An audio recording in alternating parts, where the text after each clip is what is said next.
Ya. Tetapi yang bincang hati ke hati empat mata itu saya dengan Presiden Trump. Dan jangan lupa, kita boleh menjerit di sini. Tapi orang mati di Gaza, dibunuh, dibom. Caranya bagaimana? Maki Israel, sudah. Marah ke Amerika, sudah. Tapi ini kesempatan kita berjumpa sendiri. Sekarang ini sekurang-kurangnya dengan campur dengan Amerika, dihentikan serangan. Dan dilarang penaklukan tebing barat. Apakah berhasil sepenuhnya? Tidak. Tetapi sekurang-kurangnya dihentikan serangan. Pembunuhan. Orang dibunuh. Kita asyik politik kita. Nak cari cheap political stunt. Itu saya tidak puas hati sama sekali. Siapa kata kita menyerah? Nak cari tegas seperti kita. Siapa yang berani berucap depan Presiden Donald Trump? Tiap kali jumpa dia, Gaza, terima kasih atas penyelesaian awal, tapi bagi penyelesaian sepenuhnya, bagi penghormatan kepada rakyat, jangan ada lagi perkara ini berlaku. Pastikan tidak lagi kecurangan dilakukan. Itu kita lakukan. Kenapa? Saya Perdana Menteri Malaysia.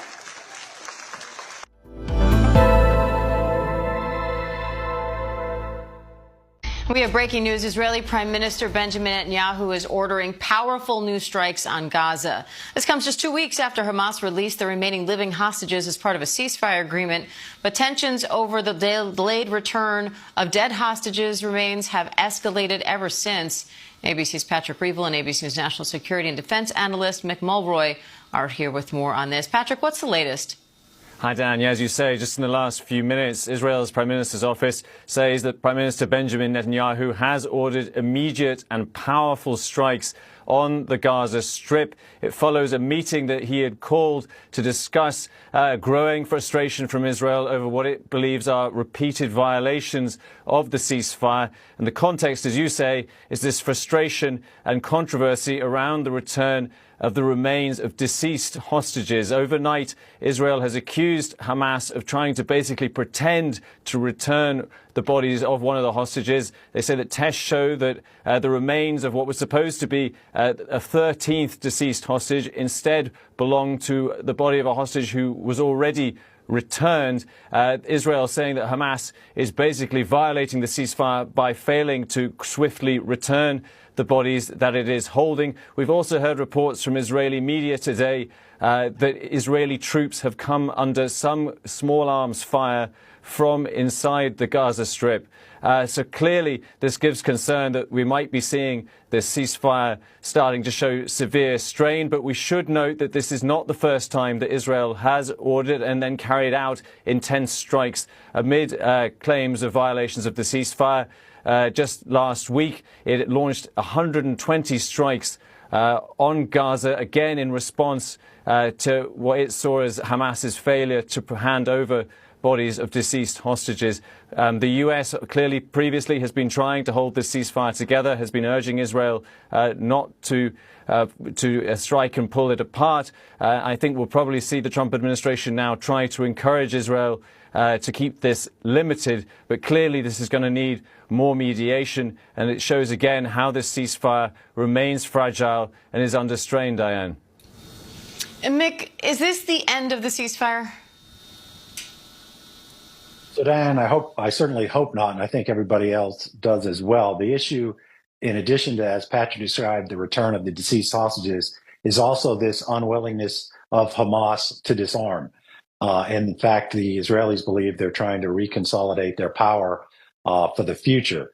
And as King Abdullah of Jordan said this weekend, it's very unlikely a stabilization force is going to go in there and be willing to actually fight Hamas to disarm. So if they don't disarm, then this is essentially a roadblock for the continuation into phase 2 of this 20-point U.S. proposed plan. So this is very precarious right now. Hopefully, the U.S. can convince Israel to keep it limited, and they're still going to have to deal with the issue of disarming Hamas. So, Mick, what are you watching for next?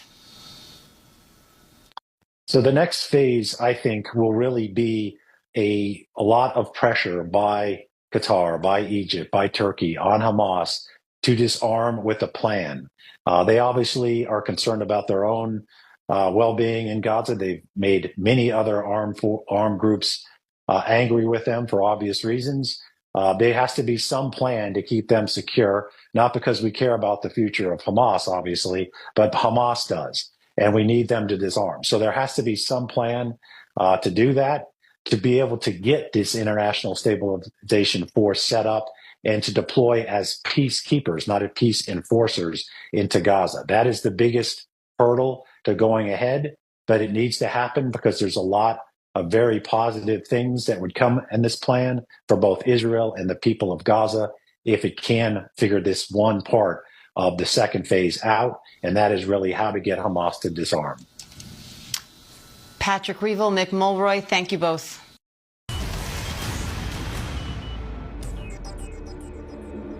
Bertemu kembali, Perdana Menteri Israel Benjamin Netanyahu mengarahkan tenteranya untuk melancarkan serangan dengan kekuatan penuh ke atas Gaza. Ini selepas isu penyerahan mayat tebusan oleh pejuang Hamas yang didakwa melanggar gencatan senjata. Susulan itu, pesawat tentera Israel melancarkan siri serangan udara di semenanjung Gaza pada Selasa. Menurut pihak berkuasa kesihatan tempatan, sekurang-kurangnya 17 orang terbunuh, termasuk 4 mangsa di kawasan Sabra, Gaza City dan 5 lagi yang maut dalam serangan ke atas sebuah kereta di Khan Yunis. Netanyahu mendakwa Hamas menyerahkan mayat yang bukan milik tebusan yang masih hilang, sebaliknya milik individu yang telah pun ditemui oleh tentera Israel sebelum ini. Hamas menegaskan mereka masih mematuhi gencatan senjata dan sedang berusaha mencari mayat tebusan, namun kekurangan peralatan pengenalan menjadi halangan utama. Dengan arahan serangan terbaru ini, gencatan senjata yang rapuh antara Israel dan Hamas sekali lagi berdepan ujian besar di tengah-tengah konflik yang belum menunjukkan tanda reda.